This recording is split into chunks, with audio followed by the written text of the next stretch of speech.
One kid killing the parents is a bad seed. Two kids killing the parents is a bad family.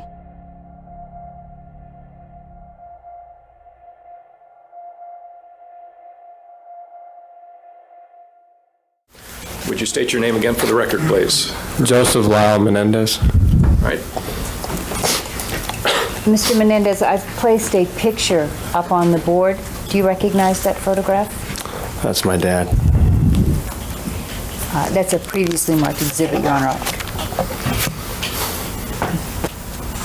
You were telling us the last thing on Friday about a talk that you had with your father when you were 13 years of age. Do you remember that? Yes. And I believe that you told us that you had heard some noises that made you believe that your brother was being molested by your father. Is that right? Yes. Now, as soon as you heard those noises, did you go right up and confront your dad? No. What did you do? Well, I was hearing the noises for a long period of time, and after a while,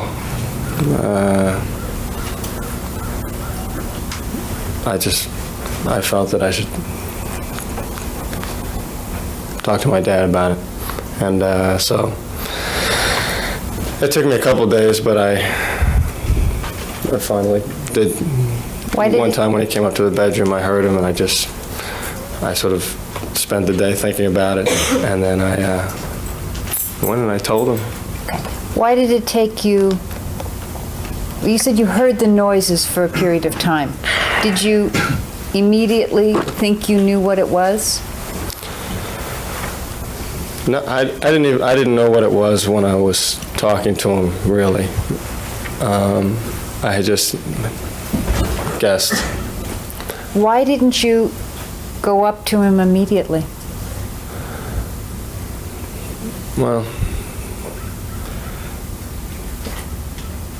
I just felt that if I decided to talk to him about it, he would probably beat me up, and he would probably get incredibly angry, and he might hurt my brother. I just wasn't sure what was going to happen, and so I thought about doing nothing.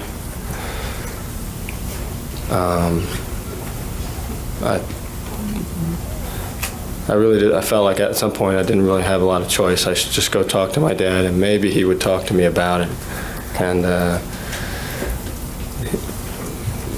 I felt like he might, and he did. He did talk to you about it? Mm-hmm. Now, when you finally decided to talk to him, did you just go up and confront him right then, or did you prepare in some way? I prepared just by sitting in my bedroom, and pretty much the same things I did when the stress level got real high. I put on this little Lionel Richie single I had, and I just turned the lights out, and I just tried to concentrate. And my dad had taught me to do this, and I tried to just relax because I was just so tense, and I wanted to be relaxed, and at the same time brace myself because I thought he probably would do something to me. Did you tell your mom you were going to talk to your dad? No. Did you tell your mom what you thought was happening to your little brother? No. Why not? My mom wasn't going to do anything about it. Why didn't you think your mom was going to do anything about it? Well, at that point, I was 13, and my relationship with my mother was extremely bad, and she was really out of control, and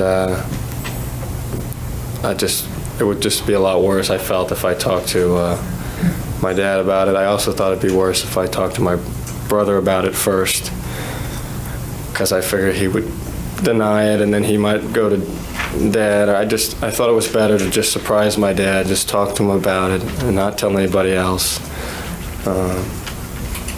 But I wasn't going to tell my mother.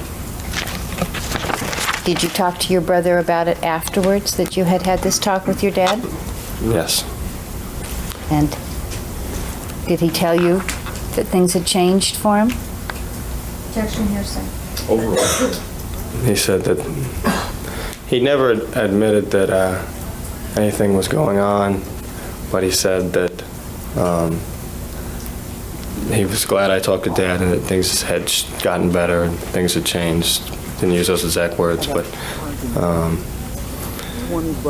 left me with the impression that it was resolved. Now, you talked about having this talk with your father and preparing for it. Did you have a lot of talks with your dad as you were growing up? Many talks. Now, were these talks where you give your ideas and he gives his ideas and there's an exchange of information? Or were they different than that? It was an exchange of information. It depends what talks you're talking about. I mean, there were ones at the dinner table, which would be more of question answer. Let's do that. Were there serious discussions at the dinner table in your house? Very serious. And starting at about what age? Since I can remember, but certainly in the Muncie house.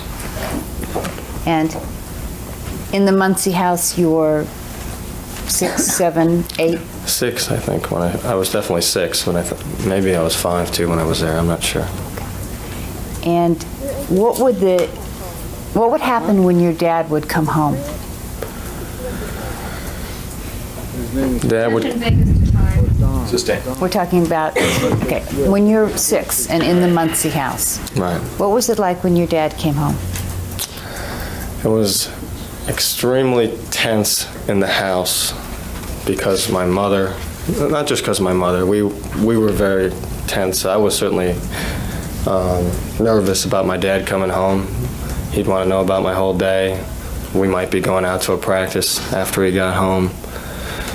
It just depended, but whatever happened, it was going to be very intense. My dad was just that kind of a guy. It was very sharply intense, and my mother would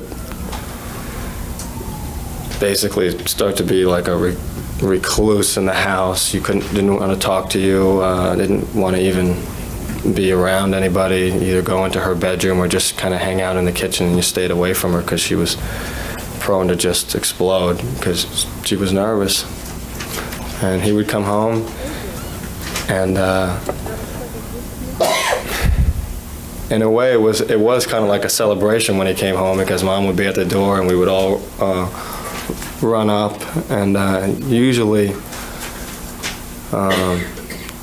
he would kind of give me a quick hug like that, and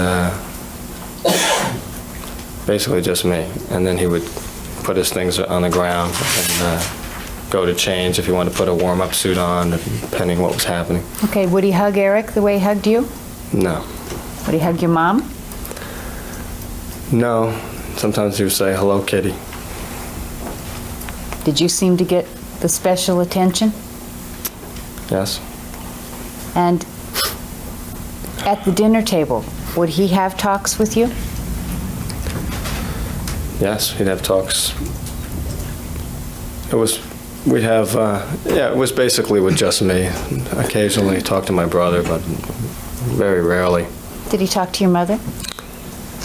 No, my mother did not eat dinner with us. She just kind of walked around and went into the kitchen. We always had kitchens where she could be in the kitchen and the dinner table was right there. And she would never sit down. Or I can't remember her sitting down. But even in California, when she sat down, nobody talked to her. So. When your dad sat down with you, would he then focus his attention on you? Yes. Would he ask you about your day? Yes. And was that standard? Is that he would always ask you about your day? Yes.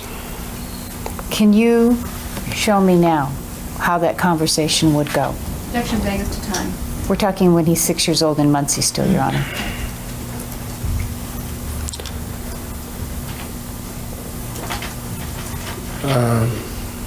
I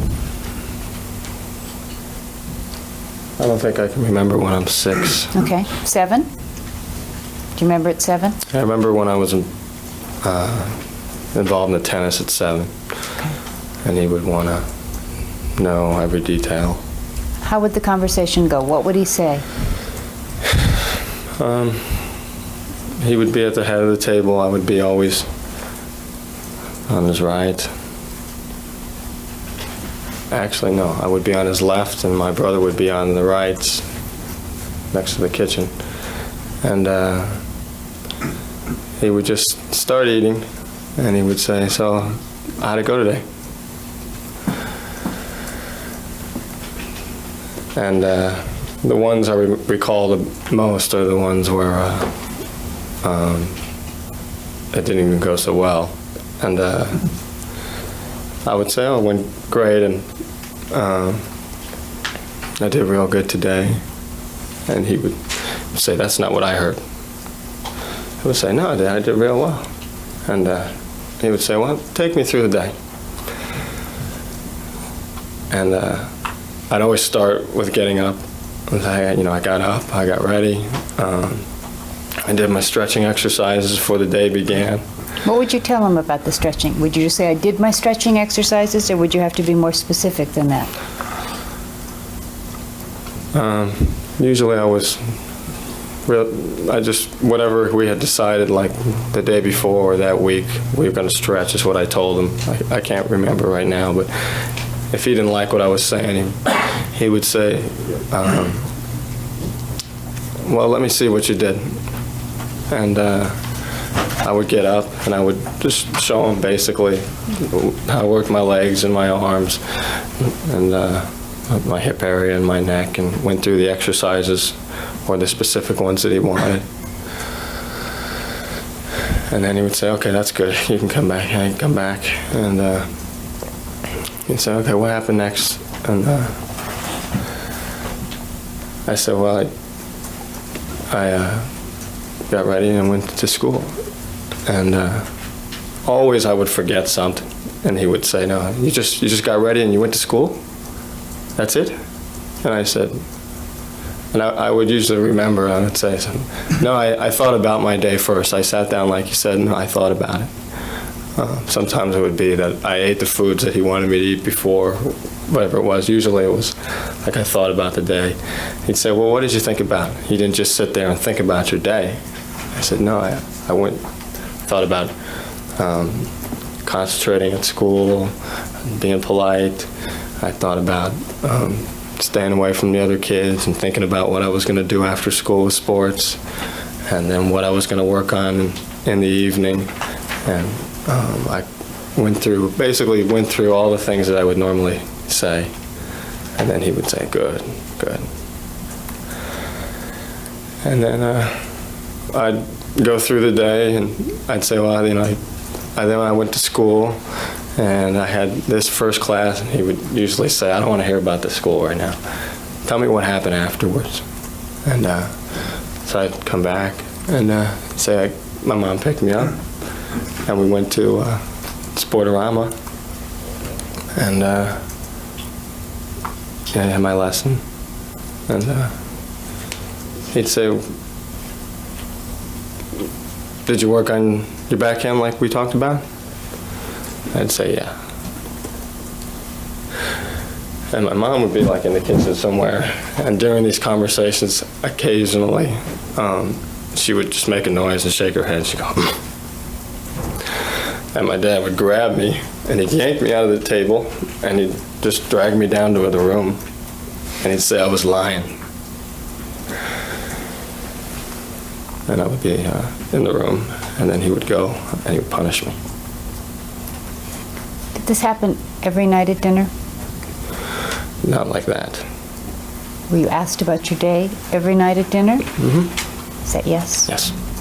And how long would it take you to go through your day for him? About an hour. Not even. Maybe 45 minutes, depending on how much detail he wanted or how much he wanted out of the lesson. Sometimes he just cut the dinner short and wanted me to talk to me downstairs. you have a basement downstairs? Yes. And when you had finished telling him everything that happened during the day, if you did it well, you had thought about all the things he told you to think about and done all the exercises the way he told you to do them and had reported it all perfectly, would he show some sort of approval or be happy about it?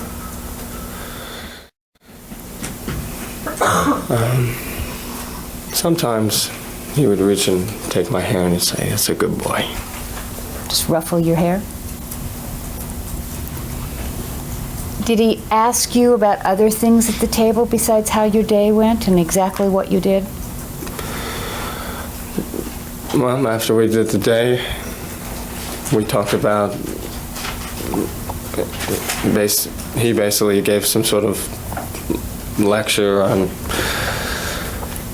things that we had talked about before. He'd talk about battles, and it was mostly historical. He'd talk about the Roman period and generals and the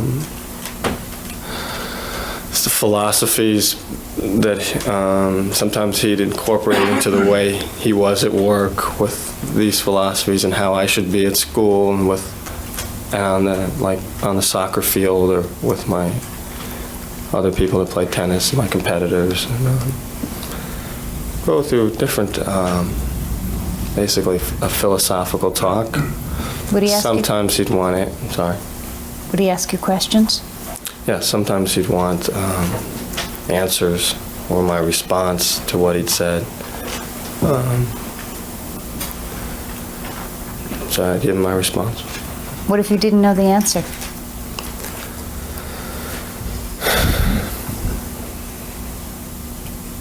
Sometimes, if it depended on what the question was, but if I could look it up, he'd make me go find the passages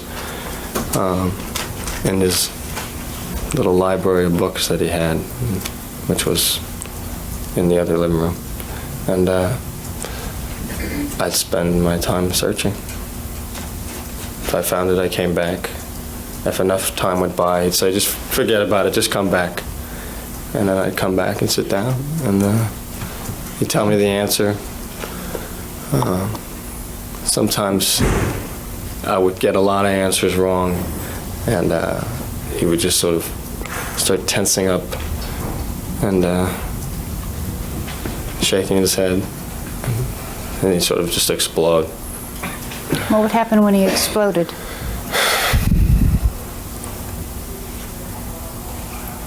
He'd just reach out and he'd grab you. And usually with me, he'd open the sliding glass window and he'd just throw me outside onto the porch. And just close the door. How long would you stay outside? A few hours. This happened only in the summertime? No. I remember the winter times most. And Because then I would go into the nice doghouse that they made. It had the wood chips in it, and it was warm, and I'd hang out in there. Did you keep any provisions in there for these times? I did in Pennington. What did In you Muncie, I didn't. keep? In Pennington, what type of things did you keep in the doghouse for when you were thrown out? I kept the blanket that I kept in there always, and toilet paper I kept in there, sometimes food. So this is something that went on for most of your life living in the house, is that you'd be thrown outside as a punishment?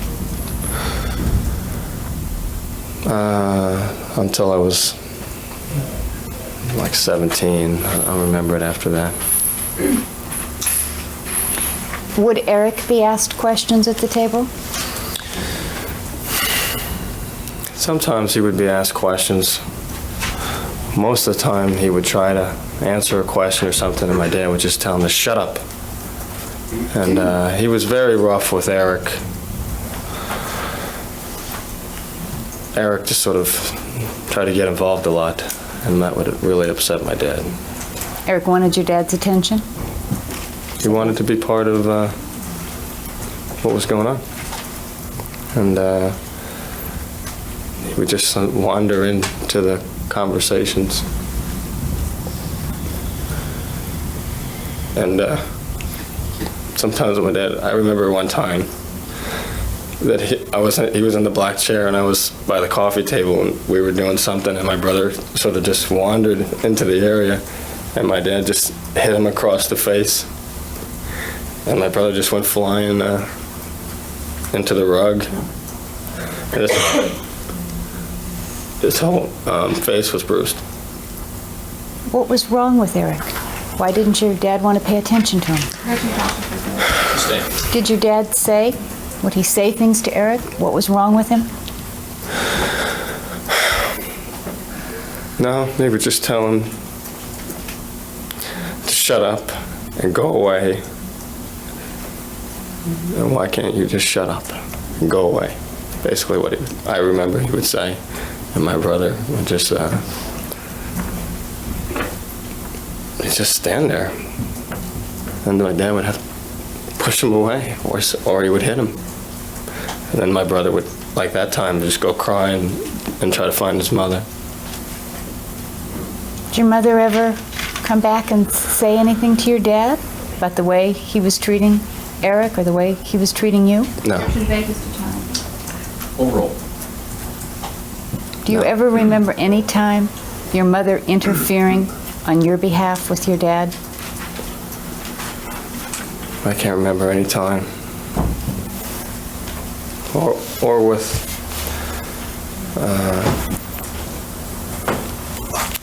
Erik in situations like that. In conversations where Dad was really grilling him and being harsh with him, making fun of him, sometimes my mom would intervene, but not when my dad was violent. I'm sorry, when your dad was making fun of Erik, how would your mom intervene? Would she say something to your father? She would just say his name, oh, Jose. Like he was being a little too harsh with Erik, who just sat there with, my brother just couldn't respond. Just sat there sort of stunned, helpless. Would your dad stop then? When your mom said, oh, Jose, would your mom stop or would he continue? Rephrase the question. When your mom would say something like you've just told me, like, oh, Jose, would your dad then stop? No, he would, he would usually stop and be very upset with my mother for saying something when he was talking to his son. And he would say harsh things to her. And sometimes she would cry. She would she would leave. Sometimes she would get very upset too. But usually she would end up leaving. How long did these talks go on? You said you remember them at 7. Did they go on for the rest of the time you lived at home? The talks At the dinner table and also outside the dinner table went on all the way through my life, for as long as he was alive. Were there also talks that took place in the basement? Yes. And did you have a basement both in Muncie and in Pennington? Yes. And what is your earliest memory of talks in the basement? Very early, like 6 years old, when I was swimming. Okay. Now,